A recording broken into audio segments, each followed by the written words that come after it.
پہلی جنگ عظیم میں 2 کروڑ مارے، پھر دوسری جنگ عظیم میں 5 کروڑ لوگ مار دیے. راشد خان خوش آمدید. میں جموں کشمیر پر بھی بات کر رہا تھا، لیکن آج مجھے بتائیں آپ شیفیلڈ میں ہیں، وہاں پر کورونا کے حوالے سے اور یہاں برطانیہ کی صورتحال کے حوالے سے ہمارے ناظرین کو آگاہ کریں، کیونکہ 10 لاکھ سے زیادہ لوگ ہمارے جموں کشمیر کے رہنے والے یہاں برطانیہ میں آباد ہیں. السلام علیکم طیفور بھائی اور آصف صاحب، آپ کو بھی السلام علیکم. بہت شکریہ جناب، آپ نے مجھے انوائٹ کیا اور موقع فراہم کیا کہ آپ کی وساطت سے میرا پیغام پوری دنیا میں جائے گا. شفیلڈ میں میں نے ابھی ایک رپورٹ تیار کی تھی اپنے D G T V channel کے لیے، تو اس میں جو میں نے سرچ کیا اس وقت 387 جو کیسز ہیں وہ کنفرم کیسز سامنے آ چکے ہیں اور 13 اموات ہوئی ہیں، اور جن میں سے 2 مسلمان کمیونٹی کے افراد بھی شامل ہیں. اور اس کے علاوہ ایک بڑی افسوسناک خبر یہ ہے کہ ایک لوکل کونسلر تھی، پیٹ مچلی نام تھا، لیبر پارٹی کی، تو وہ اس مرض کی وجہ سے کل وہ کرونا وائرس کی وجہ سے فوت ہو گئی ہیں. اور شیفیلڈ میں بیسیکل لاک ڈاؤن کی سچویشن ہے. اتنی کوئی گورنمنٹ کی طرف سے یا پولیس کی طرف سے سختی نہیں ہے، لیکن خود لوگ اتنے پڑھے لکھے یو کے میں لوگ ہیں کہ انہوں نے خود ہی اپنے اوپر سیلف کرفیو نافذ کیا ہوا ہے، اور لوگ صرف گھروں سے باہر وہی جا رہے ہیں جن کو کوئی ضرورت روزمرہ کی ضرورت کی چیزیں خریدنی ہیں. اس کے علاوہ لوگ باہر نہیں جا رہے. تو ایک خوف و دراز کی صورتحال ہے، اور مجھے یقین ہے کہ تقریباً 2 ہفتے تک سچویشن جو ہے نا کنٹرول میں آ جائے گی. لیکن جو میڈیکل ایکسپرٹس اس وقت یہ کہہ رہے ہیں کہ یہ وبا جو ہے اب پیک پر جائے گی. ابھی 1-2 ہفتوں میں اور مزید بندے اس کا شکار ہوں گے، اور کافی جو ہے نا خطرناک سچویشن جائے گی. لیکن پھر اس کے بعد یہ کم بھی ہونا شروع ہو جائے گی. تو یہ پوری امید کی جا سکتی ہے، اور میں سمجھتا ہوں کہ ایک اس وقت ہمیں اس سے مقابلہ کرنا ہے، بلکہ گھبرانا نہیں ہے. زندگی موت انسان نے ایک دن مرنا ہے ہی ہے. لیکن اب بندہ اب دیکھیں کہ لوگ جو NHS کے لوگ ہیں کتنی وہ بھی رسک لے رہے ہیں. وہ اس کے علاوہ جو شاپس کھلی ہیں وہاں جو کام کریں لوگ، وہ بھی ان کو بھی ہماری طرح وہ بھی ہیں، لیکن وہ بھی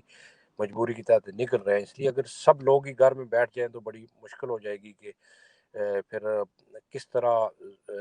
روزمرہ کی چیزیں، پھر تو لوگ بھوک سے مریں گے. لیکن میں سمجھتا ہوں کہ میں خراج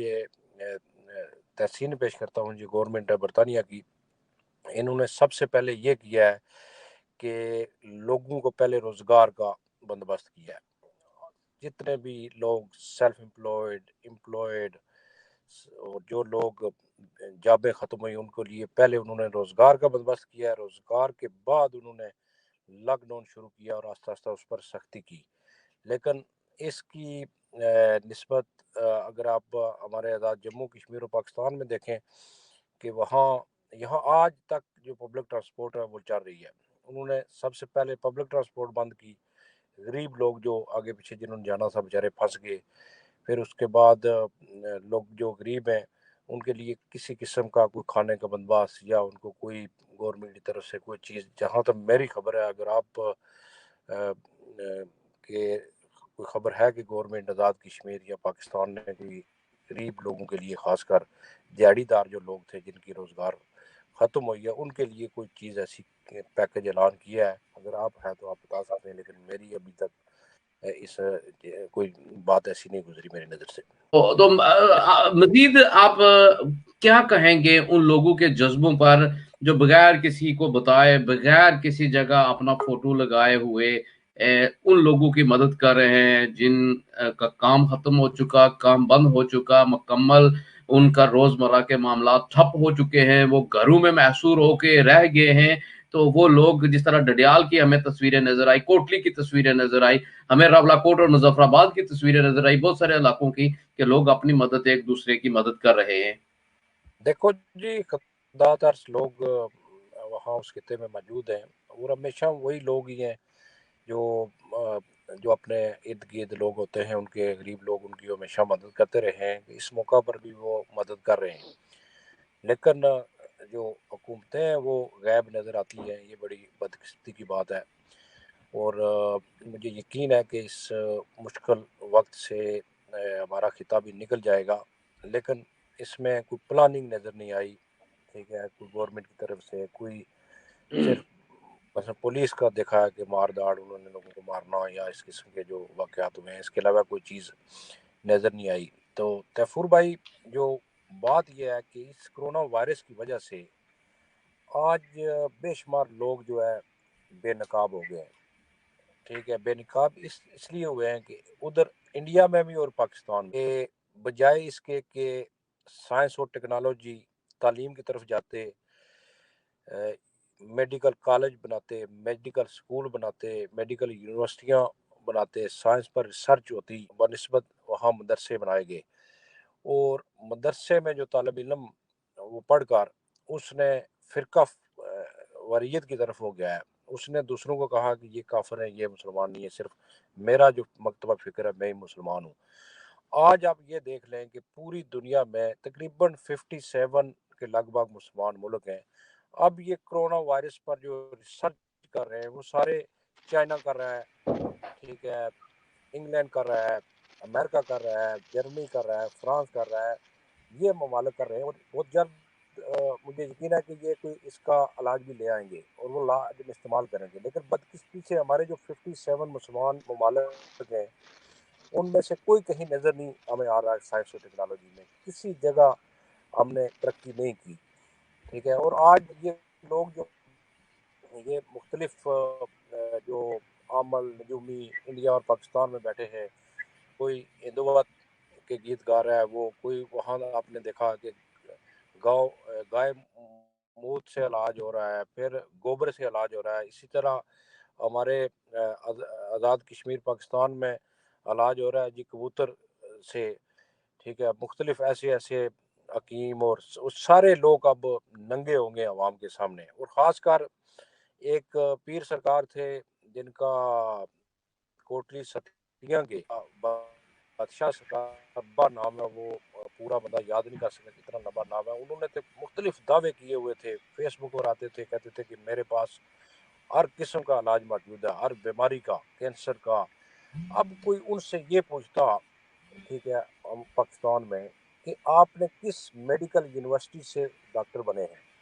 ایک ڈاکٹر بننے کے لیے آپ کو یہاں برطانیہ میں 8 سال لگتے ہیں، 5 سال یونیورسٹی میں، اس کے بعد 3 سال پریکٹس کرنی، 8 سال کے بعد وہ ڈاکٹر بنتا ہے۔ جو بادشاہ سرکار ہے انہوں نے کون سی میڈیکل سائنس میں ڈگری حاصل کی تھی؟ کہاں وہ میڈیکل ڈاکٹر ہیں کہ وہ لوگوں کا کہہ رہے ہیں کہ میرے پاس علاج ہے، میں علاج کرتا ہوں۔ اب جس دن سے یہ شروع ہوا ہے وہ غائب ہو گئے جی، وہ سرکار اب فیس بک پر آ کر لوگوں سے انہوں نے ملنا ختم کر دیا ہے، اور اب انہوں نے تھوڑے اپنی ٹیون بھی چینج کر دی ہے کہ وہ کہتے ہیں کہ میں بس اللہ کے آگے دعا کر رہا ہوں، اللہ آپ کو شفا دے گا۔ اب وہ دعویٰ نہیں کر رہے، ان کو پتہ چل گیا کہ اب جیسے پچھلے دنوں آپ ایک سرائکی شاعر ہے ان کی بڑی ایک نظم وائرل ہوئی تھی جس میں وہ کہہ رہے تھے کہ اپنے مرشد سے مرشد مجھے دوا نہ دیں میرا ازالہ کریں۔ اب ازالے کا وقت آ گیا ہے کہ میری جس طرح ہمارے عام لوگ غریبوں کی مدد اس وقت کر رہے ہیں، ہمارے جتنے بھی گدی نشین ہیں، پیر حضرات ہیں، ان سے میری یہ ریکویسٹ ہے کہ وہ دعا کے علاوہ اذانیں بھی ٹھیک کیا کر لوگوں نے دی ہیں، لیکن ان کو یہ چاہیے کہ اس وقت وہ پریکٹیکلی مالی طور پر، ٹھیک ہے، لوگوں کی مدد کریں، لوگوں کو راشن ان کے گھروں میں پہنچائیں جس طرح باقی لوگ کر رہے ہیں۔ اور کیفور بھائی، یہ جو طبقہ ہے نا بڑا بری طرح سے نہ صرف پاکستان میں بلکہ انڈیا میں بھی بری طرح سے بین الاقوامی طور پر بے نقاب ہو گیا اس کرونا وائرس کی وجہ سے۔ یہ جو طبقہ ہے یہ بری طرح ناکام ہو گیا ہے۔ یہ طبقہ کون سا ناکام ہوا ہے؟ آصف صاحب نے بڑی خوبصورت بات کی ہے، حکمران طبقہ جو ہے وہ پوری دنیا کے سامنے بے نقاب ہوا، مکمل طور پر ہمیں ناکام نظر آئے۔ 70 سال میں جو ان کے جو منصوبے تھے وہ لوگوں کے سامنے آئے کہ وہ کیا تھے۔ اور جو دوسری بات، راشد خان جو ہمارے مہمان شیفیلڈ سے ہمارے